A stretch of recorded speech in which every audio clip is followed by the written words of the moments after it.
ಈ ಜಿಮೇಲ್ ಎಲ್ಲರಿಗೂ ಬಂದಿದೆ. ಏನಿದು ಜಿಮೇಲು?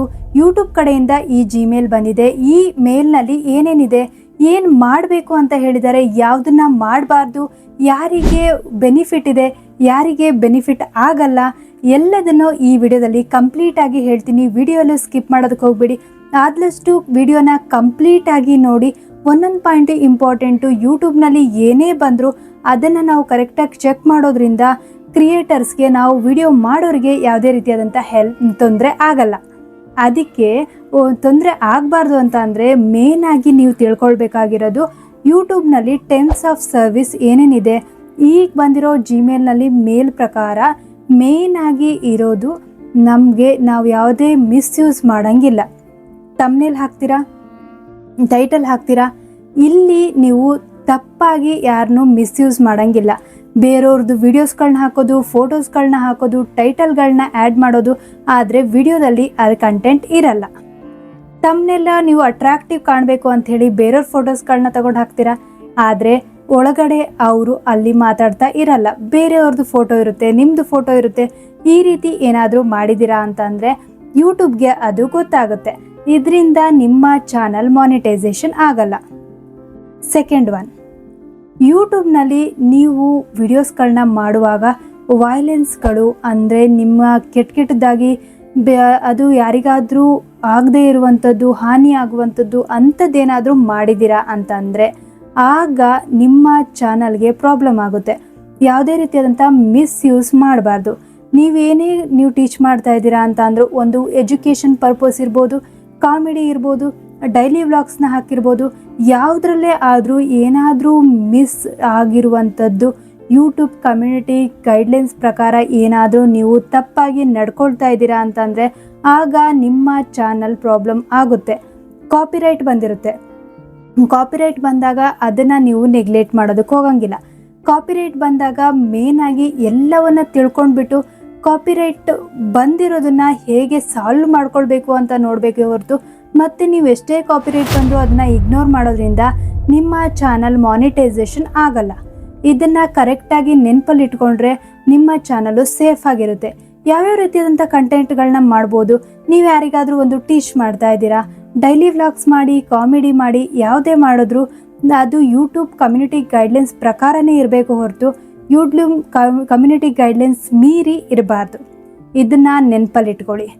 ಅದಾದಮೇಲೆ ಸೆಕೆಂಡ್ ಒನ್ ಏನು ಮಾಡಬೇಕು, ಮೇನಾಗಿ ಈಗ ಕ್ರಿಯೇಟರ್ಸ್ಗೆ ಒಂದು ಹೆಲ್ಪ್ ಆಗ್ತಾ ಇದೆ. ಆಗಿಂದ ಇದು ಅಪ್ಡೇಟ್ ಇತ್ತು, ಆದರೆ ಈ ಅಪ್ಡೇಟ್ನ ಜಾಸ್ತಿ ಯಾರು ಯೂಸ್ ಮಾಡ್ಕೊಳ್ತಾ ಇಲ್ಲ.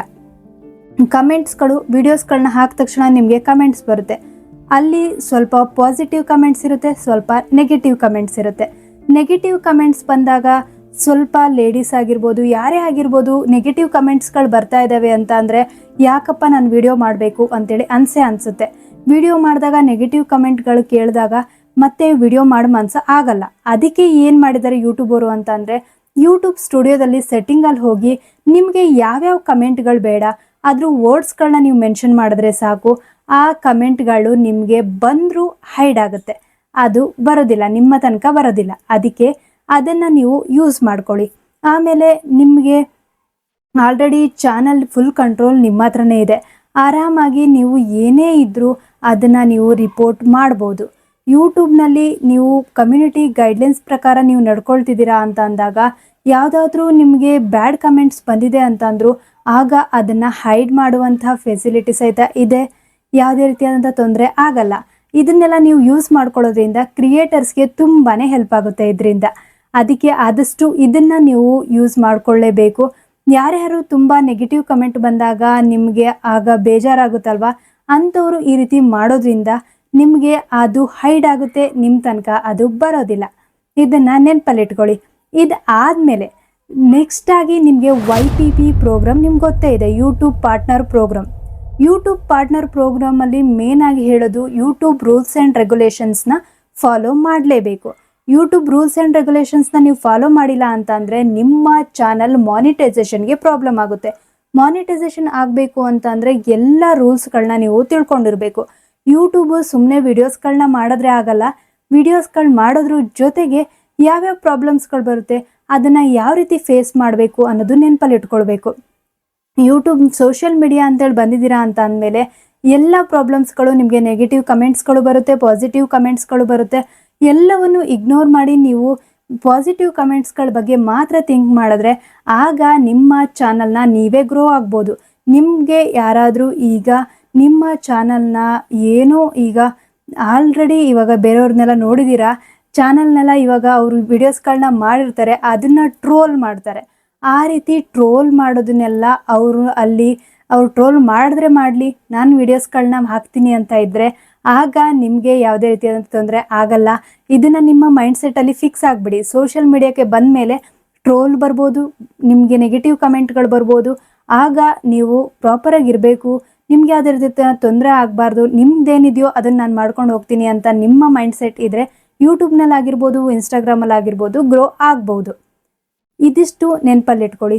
ಈ ವಿಡಿಯೋದಲ್ಲಿ ನಾನು ಏನು ಹೇಳ್ತಾ ಇದ್ದೀನಿ ಅಂತಂದರೆ, ಮೇನಾಗಿ ಬಂದಿರುವಂಥ ಮೇಲು ನಿಮ್ಗೆ ಯಾವುದೇ ರೀತಿಯಂಥ ವಾರ್ನಿಂಗ್ ಕೊಡಲ್ಲ. ಅಲ್ಲಿ ನಿಮಗೆ ಏನು ಮಾಡಬೇಕು, ಏನು ಮಾಡಬಾರ್ದು, ಯಾವ್ಯಾವ ರೀತಿಯಾದಂಥ ಕಂಟೆಂಟ್ಗಳು ಮಾಡಿದ್ರೆ ಸೇಫು ಅನ್ನೋದನ್ನು ಆ ಜಿಮೇಲ್ನಲ್ಲಿ ಆ ಮೇಲ್ ಬಂದಿತ್ತಲ್ವ, ಆ ಯೂಟ್ಯೂಬ್ ಕಡೆಯಿಂದ ಬಂದಿರುವಂಥ ಮೇಲಲ್ಲಿ ಕಂಪ್ಲೀಟಾಗಿ ತಿಳಿಸಿದ್ದಾರೆ. ಈ ವಿಡಿಯೋ ನಾನು ಇವಾಗ ಕಂಪ್ಲೀಟಾಗಿ ಎಕ್ಸ್ಪ್ಲೇನ್ ಮಾಡಿದ್ದೀನಿ. ಇದನ್ನು ನಿಮ್ಗೆ ಏನಾದರೂ ಇಷ್ಟ ಆಗಿತ್ತು ಅಂತ ಅಂದರೆ 2 ಬೈಟ್ಸ್ ಕನ್ನಡ ಚಾನಲ್ನ ಸಬ್ಸ್ಕ್ರೈಬ್ ಮಾಡೋದನ್ನ ಮರಿಬೇಡಿ.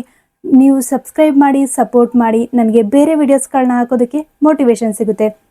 Thanks for watching. ನೆಕ್ಸ್ಟ್ ವಿಡಿಯೋದಲ್ಲಿ ಸಿಗೋಣ.